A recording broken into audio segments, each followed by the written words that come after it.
warahmatullahi wabarakatuh, sahabat holistik. Kali ini kita akan membahas satu topik di mana topik ini berkaitan dengan apakah kita setiap hari harus pijat ataupun harus seperti apa, dan bagaimana sih tolak ukurnya, di mana kita harus pijat, di mana kita harus minum herbal, ataupun di mana kita harus melakukan terapi yang lain seperti terapi bekam.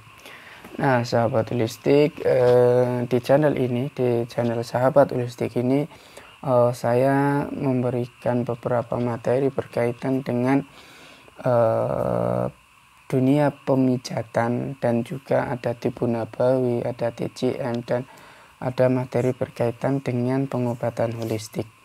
Nah, sahabat holistik, di sini kita belajar bersama-sama ya, bahwasanya kapan kita harus berbekam, kapan kita harus pijat, dan kapan kita harus melakukan terapi yang lain itu ternyata tidak semua kondisi ya. Artinya apa?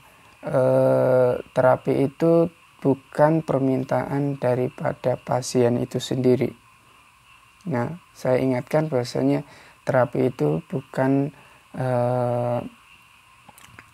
request, namun terapi itu tolak ukurnya adalah diagnosa, dimana apabila diagnosa dari lidah, diagnosa dari nadi, dan diagnosa dari tangan, dan diagnosa yang lain itu apabila menunjukkan bahasanya Anda sedang kekurangan materi ataupun Anda kekurangan gizi, itu dilihat dari penampakan lidah, penampakan mata, ataupun bibir berkaitan dengan defisien dari materi ataupun mineral dan juga multivitamin, maka yang Anda lakukan, Anda bisa meminum herbal ataupun minum madu ataupun minum suplemen yang berkaitan untuk menambah materi itu sendiri. Dan juga bahkan simple, Anda hanya bisa ataupun hanya butuh dengan makanan obat. Nah, itu bisa cukup untuk melakukan suatu terapi.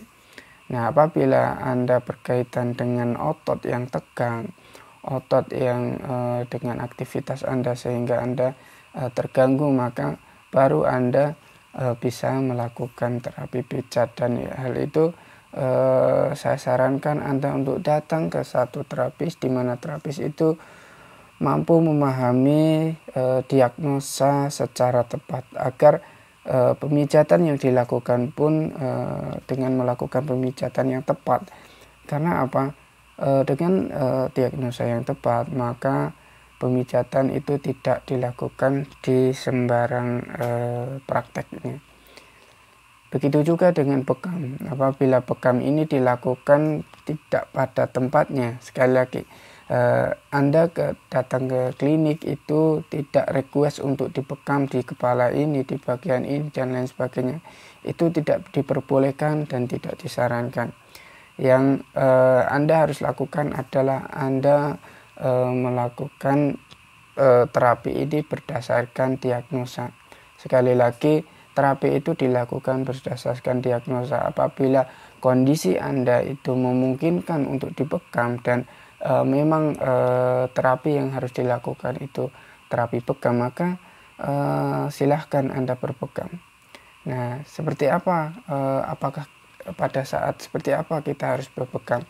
Nah, di dalam bekam sinergi, apabila Anda sudah ataupun apabila Anda kekurangan ataupun dilihat dari diagnosa Anda pucat, Anda kurang bergairah, maka disarankan bahwa kondisi Anda itu sedang drop ataupun kekurangan energi, maka terapinya bukan dibekam.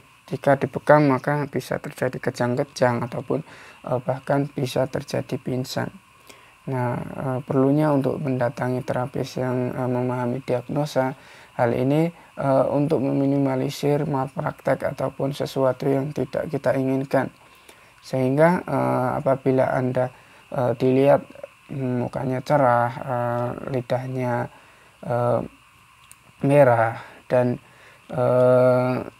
itu menandakan bahasanya Anda kelebihan energi ataupun darahnya sedang memuncak, maka oke lah, terapi yang tepat di situ Anda boleh dipegang seperti itu ya.